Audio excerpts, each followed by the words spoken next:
নমস্কার বন্ধুরা, আশা করি সবাই ভালো আছেন। লিগ্যাল ফর অল চ্যানেলে আপনাদের সবাইকে স্বাগত জানাই। বন্ধুরা, আজকে যে বিষয় নিয়ে কথা বলবো সেটা হলো মেনটেনেন্স বা খোরপোশ। আপনারা অনেকেই এই খোরপোশ ব্যাপারটা নিয়ে কিন্তু একটা কনফিউশনে থাকেন এবং অনেক ধরনের কোশ্চেন আমাদের কাছে করতে থাকেন। যেমন, ডিভোর্সের পরেও কি খোরপোশ দিতে হবে, কিংবা খোরপোশ যদি আমরা ডিভোর্স নিয়ে নিই তারপরে কি খোরপোশ এককালীন দেওয়ার পরে সেটাকে বন্ধ করে দেওয়া যায় নাকি সারা জীবন দিয়ে যেতে হবে। এই ধরনের বিভিন্ন ধরনের কোশ্চেন কিন্তু আপনারা করে থাকেন এবং আজকে যে কেসটি নিয়ে আমরা আলোচনা করব সুপ্রিম কোর্টের একটি একেবারে নতুন কেস এবং মেনটেনেন্স সম্পর্কে সুপ্রিম কোর্টের যে নতুন আদেশ, সেই আদেশ নিয়ে কিন্তু আমরা আলোচনা করব। এই যে কেসটা আজকে আমরা আলোচনা করব, সেই কেসটি যাদের মেনটেনেন্স কেস চলছে, এই মুহূর্তে যাদের মেনটেনেন্স কেস পেন্ডিং রয়েছে, তাদের জন্য কিন্তু খুবই গুরুত্বপূর্ণ। তাই জন্য সম্পূর্ণ ভিডিওটা কিন্তু সঙ্গে থাকবেন, তার কারণ মাঝখান থেকে যদি আপনি বোঝার চেষ্টা করেন তাহলে কিন্তু সম্পূর্ণ ভিডিও বুঝতে পারবেন না। এবং এই ভিডিওতে আমি বলে দেবো যে মেনটেনেন্সের কি অর্ডার এই কেসে হয়েছিল, সুপ্রিম কোর্ট কি নির্দেশ দিয়েছে, কি নতুন নির্দেশ সুপ্রিম কোর্ট দিয়েছেন, সমস্তটা কিন্তু আজকে আমি ভিডিওতে আলোচনা করব।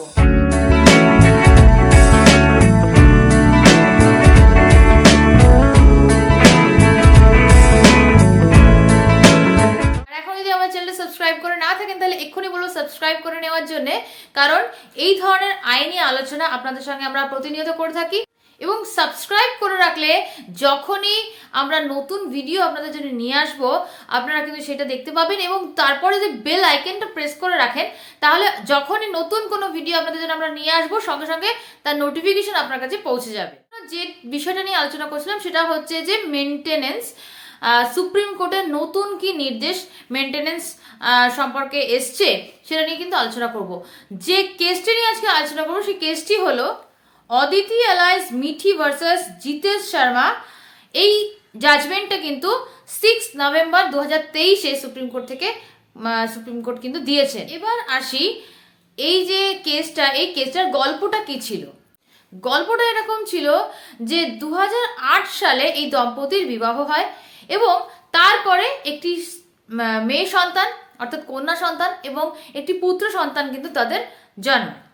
এরপরে বেশ কিছুদিন বাদে তাদের মধ্যে দূরত্ব সৃষ্টি হয় এবং তাদের মধ্যে নানা রকম ঝামেলা তৈরি হয় এবং তাদের মধ্যে কিন্তু একটা মানসিক দূরত্ব সৃষ্টি হয় এবং তারপরে তারা ডিসাইড করে যে আমরা ডিভোর্স নিয়ে নেব। এরপরে মায়ের সঙ্গে কন্যা সন্তান চলে যায় এবং বাবার সঙ্গে পুত্র সন্তান থেকে যায়।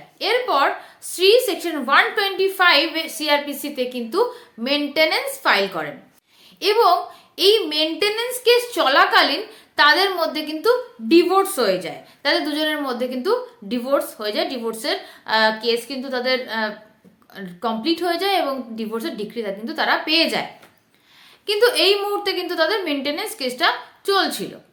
এই মেনটেনেন্স কেসে ফ্যামিলি কোর্ট দেখে যে যদিও এই স্ত্রী এবং যে স্বামী তাদের দুজনের পরস্পরের মধ্যে যে ডিভোর্স সেটা কিন্তু হয়ে গেছে, তাদের মধ্যে ডিভোর্সটা হয়ে গেছে, কিন্তু এই স্ত্রীর সঙ্গে কিন্তু এখনো তার কন্যা সন্তান বসবাস করছেন এবং এই কন্যা সন্তানের জন্যে কিন্তু তিনি একটি মেনটেনেন্স কিন্তু অর্ডার করেন।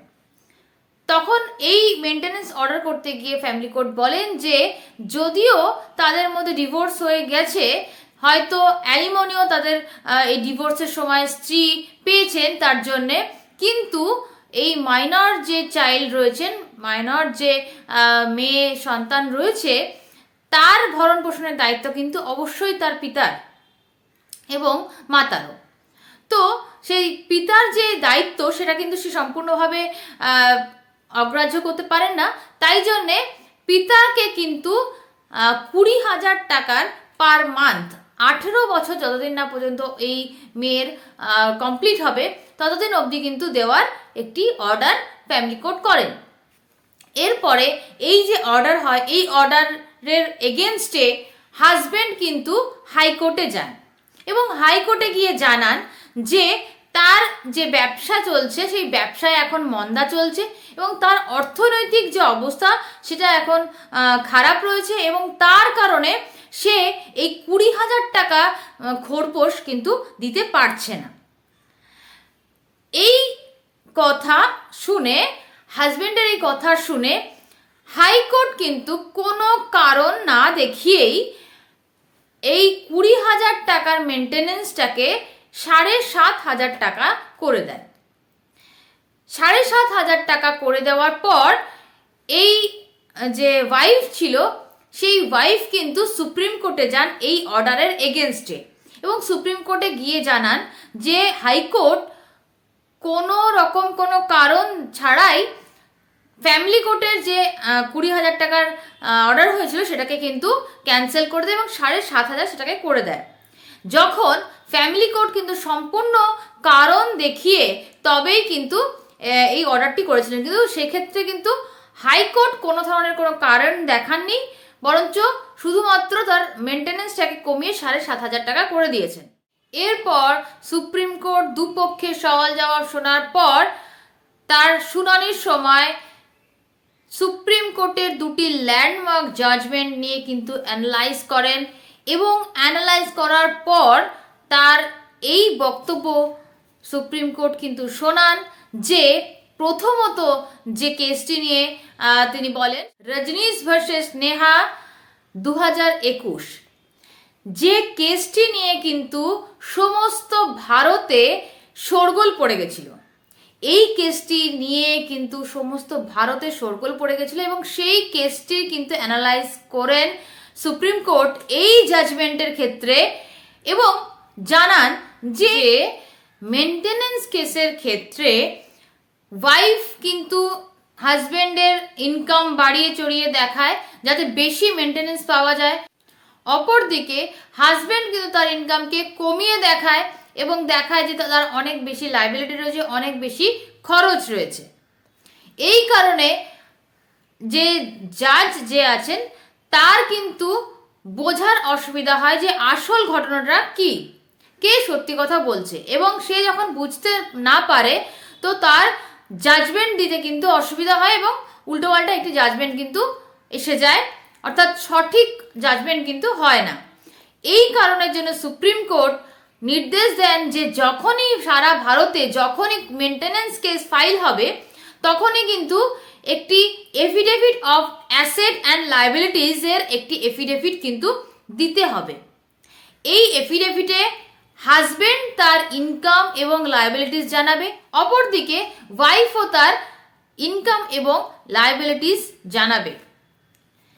এর ফলে কোর্টের একটা স্বচ্ছ ধারণা হবে যে দুই তরফের কি ইনকাম আছে কি লাইবিলিটি আছে, তার ফলে তার মেনটেনেন্স নির্ধারণ করতে কিন্তু অনেকটা সুবিধা হবে এবং সারা ভারতে কিন্তু এরপর থেকে এই মেনটেনেন্স যখনই ফাইল হয় তখনই কিন্তু এই এফিডেভিটটা ফিল আপ করে কিন্তু জমা দিতে হয় কোর্টের কাছে, তারপরেই কিন্তু কোর্ট মেনটেনেন্সের অর্ডার করেন।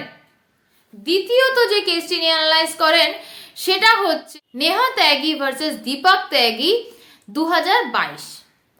এই কেসের ক্ষেত্রে সুপ্রিম কোর্ট জাজমেন্ট দেন যে ডিভোর্স হয়ে যাওয়ার পরেও পিতার কর্তব্য তার অপূর্ণবয়স্ক অর্থাৎ মাইনর যে চাইল্ড রয়েছে তাদেরকে দেখাশোনা করা, তাদের মেনটেনেন্স ভরণ পোষণ কিন্তু ওঠানো কিংবা ভরণ পোষণ তাদের পালন করা, এটা কিন্তু পিতার দায়িত্ব।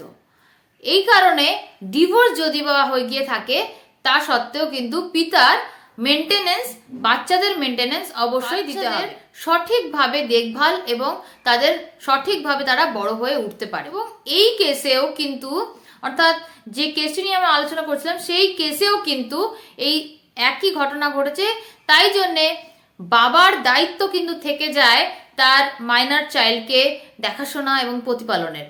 সেই জন্যে সুপ্রিম কোর্ট কিন্তু হাইকোর্টের যে আদেশ সেই আদেশটা কিন্তু খারিজ করে দেয় এবং ফ্যামিলি কোর্টের যে অর্ডার ছিল সেই অর্ডারটাকে কিন্তু বহাল রাখেন।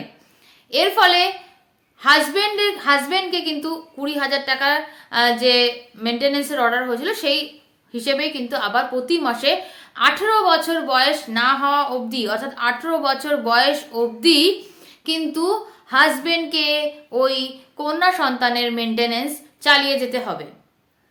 এরপরে এই যে অর্ডার হয়, এই অর্ডার হওয়ার পরে সুপ্রিম কোর্ট রজনীশ ভার্সেস নেহার যে এফিডেভিট, অর্থাৎ যে এফিডেভিট অফ অ্যাসেট অ্যান্ড লাইবিলিটিসের যে এফিডেভিট, সেই এফিডেভিটটি কিন্তু খুব কড়াভাবে জানান যে যত জুডিশিয়াল অফিসার্স আছেন ভারতে তারা সবাই অবশ্যই এই জাজমেন্ট, এই যে এফিডেভিট, এই এফিডেভিটের উপরে ভিত্তি করেই কিন্তু মেনটেনেন্সের অর্ডার করবেন এবং অবশ্যই কিন্তু মেনটেনেন্স অর্ডার করার সময় তার কারণ বর্ণনা করবেন। শুধুমাত্র মেনটেনেন্স অর্ডার করে দিলেই হবে না, তাকে সম্পূর্ণভাবে ব্যাখ্যা করতে হবে কি কারণে এই মেনটেনেন্স অর্ডার হলো।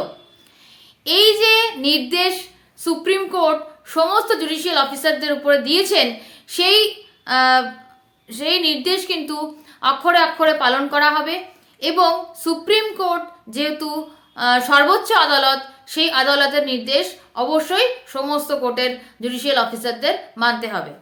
তো আপনারা দেখলেন যে এই যে মেনটেনেন্স কেসটা নিয়ে আজকে আমরা আলোচনা করলাম, সেই মেনটেনেন্স কেসটাতে সুপ্রিম কোর্ট কী আদেশ দিয়েছেন এবং পরবর্তীকালে মেনটেনেন্স কেসের ক্ষেত্রে এই নিয়মগুলি কিন্তু অবশ্যই পালন করতে হবে এবং মেনটেনেন্স অর্ডার হওয়ার সময় অবশ্যই কিন্তু অ্যাসেট অ্যান্ড লাইবিলিটিস এর যে এফিডেভিট রয়েছে, সেই এফিডেভিটের উপরেই কিন্তু ভিত্তি করে কিন্তু অর্ডার করতে হবে। আশা করি আজকের ভিডিওটা আপনাদের ভালো লেগেছে, আপনাদের কাজে আসবে এবং আপনারা যারা চাইছেন এই কেসটি সম্পর্কে ডিটেলসে জানতে এবং সম্পূর্ণ কেস লটি পড়ার জন্য, তারা অবশ্যই কিন্তু ডেসক্রিপশন বক্সে চেক করে নেবেন। আমি কিন্তু অবশ্যই তার লিঙ্ক দিয়ে দেবো, সেখান থেকে আপনারা কিন্তু কেসটি সম্পূর্ণটা দেখতে পারবেন এবং পড়তে পারবেন এবং আপনাদের যে কেসে কিন্তু এই কেসটি ব্যবহার করতে পারবেন। আশা করি আজকে ভিডিও আপনাদের ভালো লাগলো। যদি ভালো লেগে থাকে তাহলে নিশ্চয়ই লাইক, কমেন্ট, শেয়ার করবেন, সাবস্ক্রাইব করে অবশ্যই আমাদের পাশে থাকবেন, বেল আইকন প্রেস করতে ভুলবেন না। নমস্কার।